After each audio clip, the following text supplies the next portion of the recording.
प्रधानमंत्री नरेंद्र मोदी के make in India के संकल्प को 10 साल पूरे हो चुके हैं और आज इसी संकल्प का परिणाम है कि भारत विश्व की एक महत्वपूर्ण अर्थव्यवस्था बनकर उभर रहा है।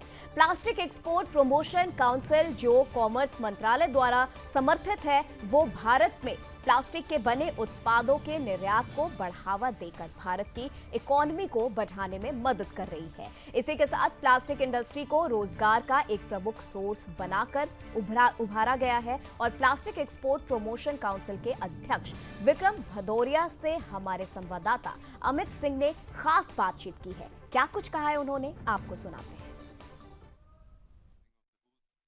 मेक इन इंडिया को 10 साल हो चुके हैं। 10 साल पहले मोदी सरकार ने ये संकल्प लिया था कि मेक इन इंडिया को सफल बनाना है। इसी सिलसिले में आज हम बात करेंगे प्लेक्स काउंसिल के चेयरमैन श्री विक्रम भदौरिया से।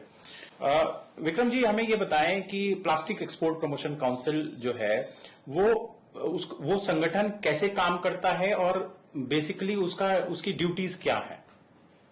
ये संस्था 1955 में भारत सरकार ने स्पॉन्सर की थी, ministry of commerce and industry ने।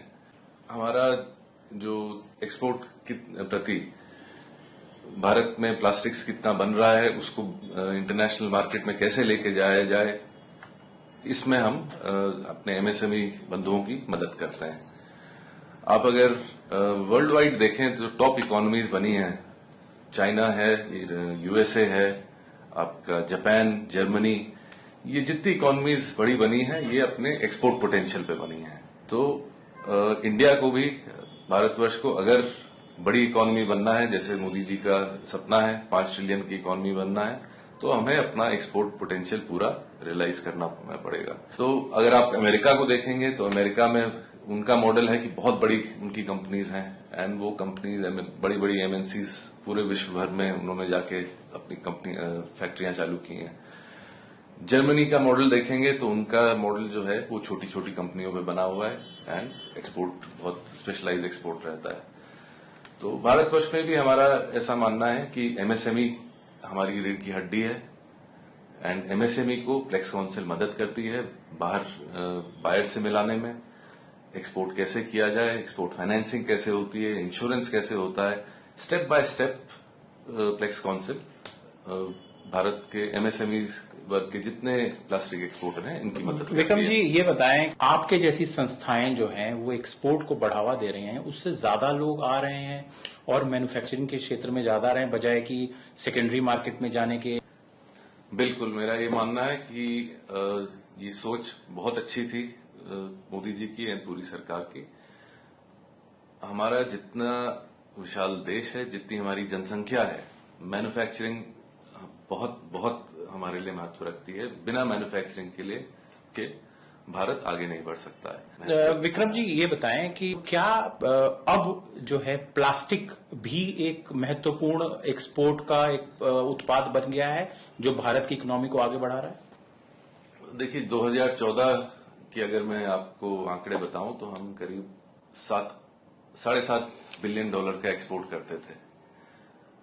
आज की डेट में हमारा एक्सपोर्ट बढ़ गया है करीब 12 बिलियन डॉलर पे और हमारा टारगेट है 25 बिलियन डॉलर पे ले जाने का 2027 तक।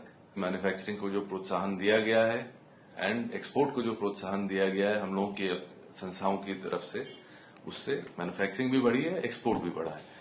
There is an immense opportunity in the market. आप देखिए, काउंसिल के पास आइए। तो हमारे देखिए आइडेंटिफाइड शोज होते हैं हर साल।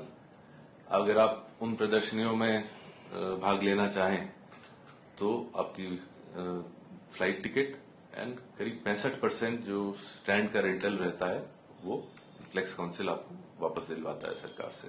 तो मैं 23-24 साल पहले सबको बोलता था फ्यूचर इज इन इंडिया। आज भी मैं वही बोलता हूं, future is still in India. हमें अभी काफी आगे जाना है। मुझे 24 साल पहले अमेरिका में लोग बोलते थे, यार क्यों वापस जा रहे हो, ना वहां पे रेलवे स्टेशन ठीक है, ना तुम्हारे एयरपोर्ट ठीक है, ना सड़कें ठीक है। मैं उनको बोलता था वही बनाने तो जा रहा हूं, वो बनेगी तो मैं भी आगे बढ़ूंगा। पीयूष गोयल जी वो मंत्रालय भी देखते हैं, क्या उनका काफी प्रोग्रेसिव होना प्लेक्स काउंसिल को मदद कर रहा है अपनी पहुंच बढ़ाने में? पीयूष जी बहुत ही डायनेमिक लीडर हैं वो हमारे। जो उनकी सोच है FTAs जो उन्होंने साइन किए हैं, चाहे वो मिडिल ईस्ट में किए हैं, अभी ऑस्ट्रेलिया से कर रहे हैं, काफी डिटेल एंड एडवांस स्टेज पे EU से